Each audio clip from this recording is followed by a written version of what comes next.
mga kabombo, mga ka-Star Nation ko ha. Yung mga intervensyon po na makakatulong sa pagbangon ng mga nasunugan sa Bungaw, Tawi-Tawi, mas pinalakas daw ng Bangsamoro government.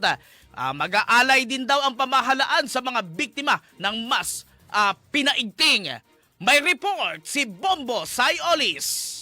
Mga ka-Star Nation, mas pinalakas pa ng BARMM government ang pag-agapay nito sa mga biktima ng nakagigimbal na sunog sa Barangay Lamion, Bungaw sa isla ng Tawi-Tawi, Kamakailan. Ito ay sa pamamagitan ng pagbibigay ng psychosocial support sa pamamagitan ng deployment ng mga trained social workers, tagapayo at mga healthcare professionals na mula sa MSSD BARM at MOH BARM. Sa naging pulong balitaan kahapon ni BARM Cabinet Secretary at tumatayong tagapagsalita na si Moda Asnin Pendatuna, isinasagawa ang pagpapayo, lunas physiological, pati na rin ang mga trauma assessment upang makatulong sa mga residenteng apektado lalo na sa mga bata.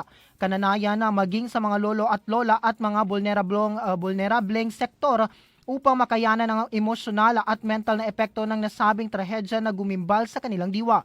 Bukod sa one-on-one at individual na pagpapayo o counselings, nagsagawa naman ang mga nabanggit na ahensya ng by group sessions at aktibidades sa loob ng mga evacuation centers upang makabawas sa aalalahanin, stress, anxiety at takot ng mga biktima ng trahedya. Pagbibigay diin ng BARM ang mga nabanggit na interbensyon ay isang mahalagang parte ng disaster response dahil ang nakuhang trauma sa mga ganitong uri ng insidente ay maaari magkaroon ng malalang epekto kung hindi agad masusolusyonan.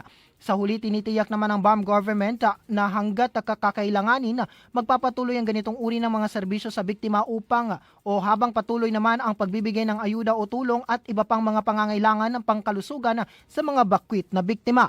At yan ang aking report mula dito sa BARM region na ako, si Bombo Sayolis, and this is Bombo Radio Philippines, the #1 and most trusted source of news and information. Basta Radyo, Bombo!